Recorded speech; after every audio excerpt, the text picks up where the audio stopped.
This is a SnapEd New York video presentation.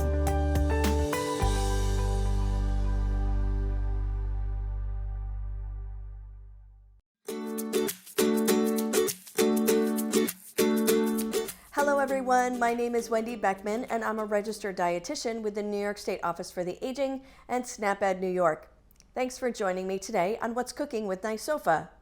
Today I'm going to be making a Tuscan potato skillet with chicken. I love this meal because it has everything in one dish, which can save on cleanup time.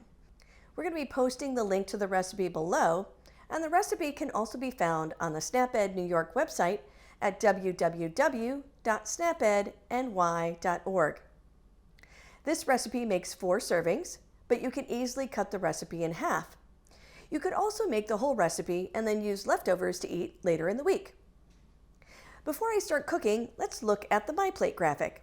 This recipe covers the protein section and the fruits and vegetables sections on My Plate. The chicken in this recipe provides us with protein. You want to include high-quality proteins in your diet to make sure that your body has enough amino acids to rebuild tissues and cells, such as immune cells. Immune cells fight off bacteria and viruses, so they're important in keeping you healthy. Everyone needs enough protein in their diet, but as we age, our bodies use protein less efficiently than we were younger. So older adults should focus on getting enough protein in their eating pattern.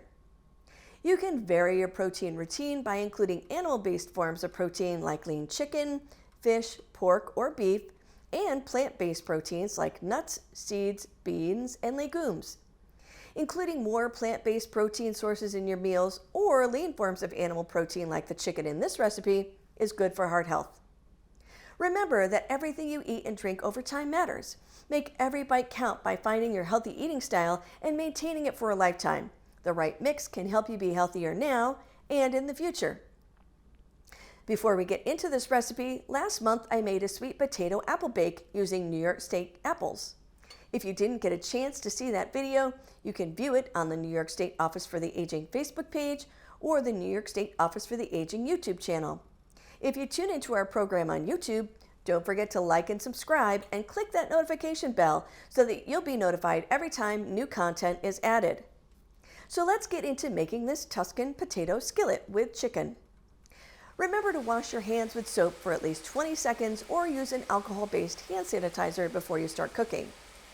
Each serving of this recipe has 310 calories, 10 grams of fat, 450 milligrams of sodium, 4 grams of fiber, and 28 grams of protein. So it's an excellent source of protein. Let's look at the ingredients that I have here. Here I have about 10 petite red potatoes, comes out to about 1 cup. I'm using the baby potatoes. Here is a half a teaspoon of salt and a 1/4 teaspoon of pepper. Here I have about a pound of raw chicken, and I'm going to cut those into pieces. You could also use leftover chicken by just cutting down on the cooking time. So if you had a roast chicken that you had from the night before and you wanted to just cut it into chunks and throw it in the pan, you could do that and you would just have to cook it, not as long. Here I have 2 tablespoons of extra virgin olive oil, and it's divided into 2. I have a tablespoon of chopped fresh rosemary, or you can use a teaspoon of dried rosemary. And this is about 4 cloves of garlic minced, and that comes out to about 4 teaspoons. You can use the jarred garlic instead of fresh if you want to, and it's really something where you could use the garlic powder as well if you wanted to. Here I have 2½ cups of frozen green beans thawed, and that's about a 12-ounce bag of frozen green beans. And last, I have a lemon, and I've juiced it and I've zested it. So here's the zest of the lemon, and there's the juice. Now we're going to be making the whole recipe using a microwave and a skillet, no oven needed. And it's all going to go into one pan, and I love that to cut down on cleanup at the end. Now the first thing I'm going to do is put 1 of the tablespoons of olive oil in the skillet to heat up. And this skillet has been on for a few minutes, so it's already pretty hot, and you can sort of hear that going already. Now we're going to cut the potatoes. So I'm going to move this chicken out of the way. And I actually have some potatoes that I already cooked in the microwave, but I'll show you what it's going to look like when I cut these potatoes up. So you want to make sure that you keep your fingers out of the way, curl them out of the way, And then you can just cut the potatoes this way. And then once again. And depending on the size of the potato, you can cut them into 4 pieces. You can just cut them into 2 pieces. Whatever you feel like doing is going to work out just fine. Just try to keep them sort of uniform size. So then they're going to cook at about the same rate. Now, after you cut them all up, you're going to put those in the microwave. You can season them with salt and pepper. So I have some salt here, and I would sprinkle that over the potatoes, and a little bit of pepper, sprinkle that on the potatoes. And then you can take these and put them right in the microwave. I already have some that I've already cooked. I'll get those in just a second. But first, you would microwave these for 4 minutes. You're going to stir them up and then microwave them for an additional 4 minutes. You could also bake them in the oven, but that's probably going to take about 40 minutes to an hour. So it depends. If you had leftover potatoes, you could use those, but microwave them. That's an easy and quick way to do it. So let me get the ones that I've already cooked. So these are already cooked. I'm going to place these here for now. Now, what you can do while the potatoes are in the microwave cooking is you can cut up your chicken into chunks. So I'm going to do that here. Let me get the chicken back. I have about 1.5 breasts of chicken here. And we're going to cut this into pieces. Again, you're going to want to make sure that you keep your fingers out of the way. So I'm going to just cut this piece in half and then sort of cut it into chunks. You're going to want to make sure that they're, again, uniform pieces, because that's going to help the chicken to sort of cook almost at the same rate. You don't want a bunch of small pieces and then a bunch of really big ones, because then you're going to have maybe some that are a little burned and then other ones that are not cooked all the way through. So there's that one. This breast I'm going to cut into 3 pieces and then cut it into some chunks. So here we can do this here. Again, make sure you keep your fingers out of the way. And I am using chicken breasts that have no skin on them. And I've already trimmed sort of some of the extra fat off of that. And this is beneficial because this can help cut down on the amount of saturated fat in your diet. And those are all good things for heart health, like I said before. So let's get the rest of this cut up, and then I'm going to be able to put it in the pan to get it started cooking. Okay, that looks pretty good. So now that I've cut that up, I'm going to place this in the skillet with the oil. And you can hear that start to sizzle. All right, that looks pretty good, and I am going to stir this up. And we are going to cook this until it's browned all the way through. But before I start putting any of the other ingredients together, I'm going to wash my hands. I'm going to wash this knife and this cutting board that I was using to cut the raw chicken to prevent cross-contamination. I don't want any of the germs that were on the raw chicken that are here to get onto any of the other ingredients.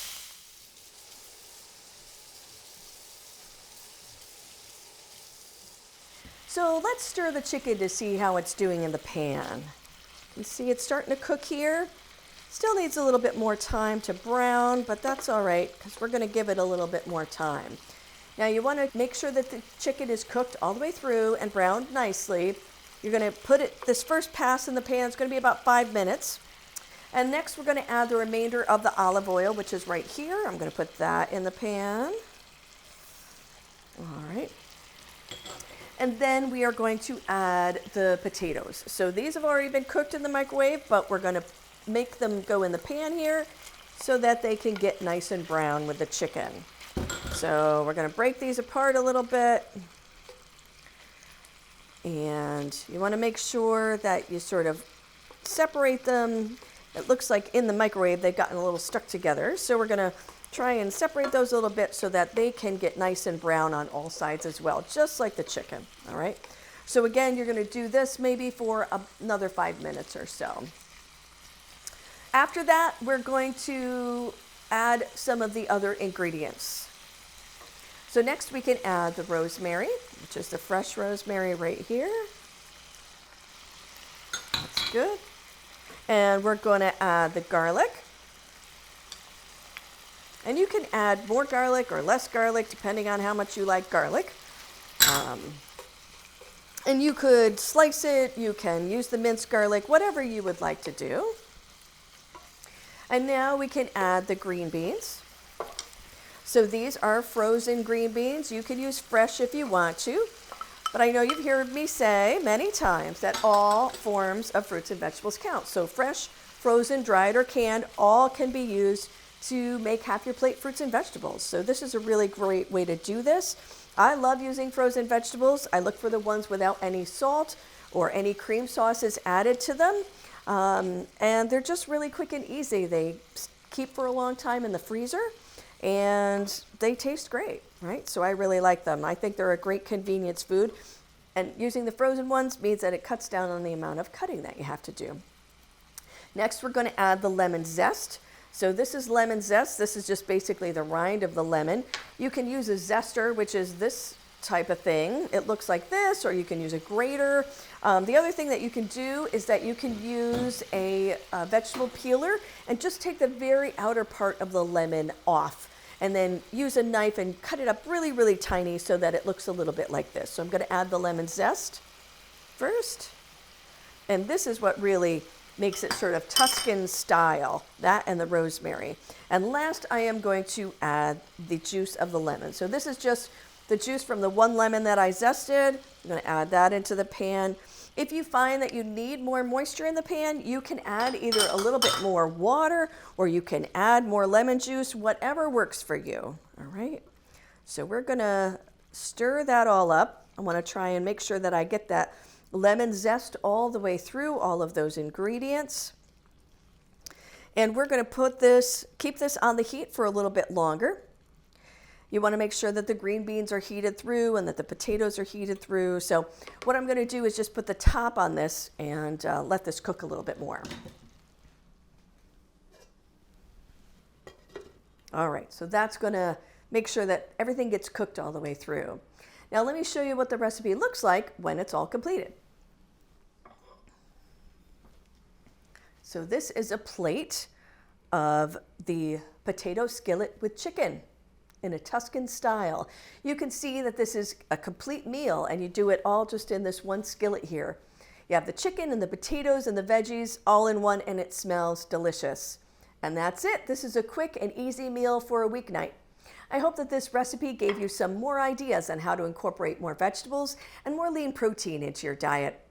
Join me next month when I'll be making a cherry puff pancake. This recipe is a great breakfast or dessert. I'll be back with another edition of What's Cooking with NYSOFA on Friday, December 29th at 12:30 p.m. on the New York State Office for the Aging Facebook page and the New York State Office for the Aging YouTube channel, where you can find out more ways to save time, save money, and eat healthy. This presentation was funded by the U.S. Department of Agriculture.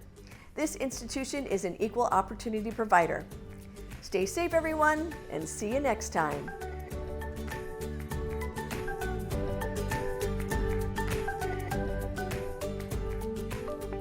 Thank you for joining us today. We know the healthy choice isn't always the easiest choice, but small changes can make a big difference. Start today by getting involved with SNAP-Ed New York. This program is free for those who qualify or receive SNAP benefits. We want to help you save time, save money, and eat healthy. Learn how SNAP-Ed can make a difference in your life. For more information and to find your local program, visit snapedny.org. This material is funded by USDA's Supplemental Nutrition Assistance Program. SNAP. This institution is an equal opportunity provider.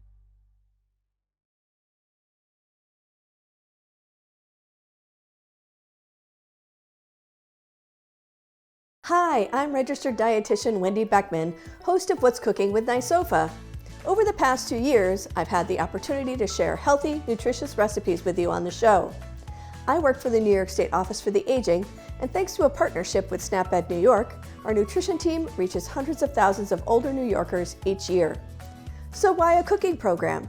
60% of health costs and related issues have nothing to do with health, but instead have to do with individual behaviors like our food choices and physical activity.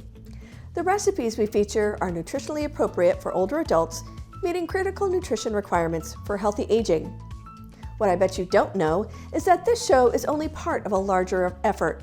To help me explain what our nutrition team at the New York State Office for the Aging does and what a registered dietitian is, here is registered dietitian Lisbeth Irish.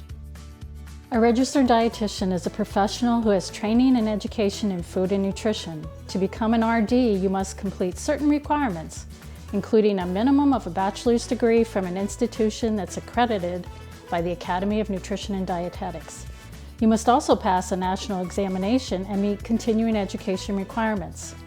What does that mean?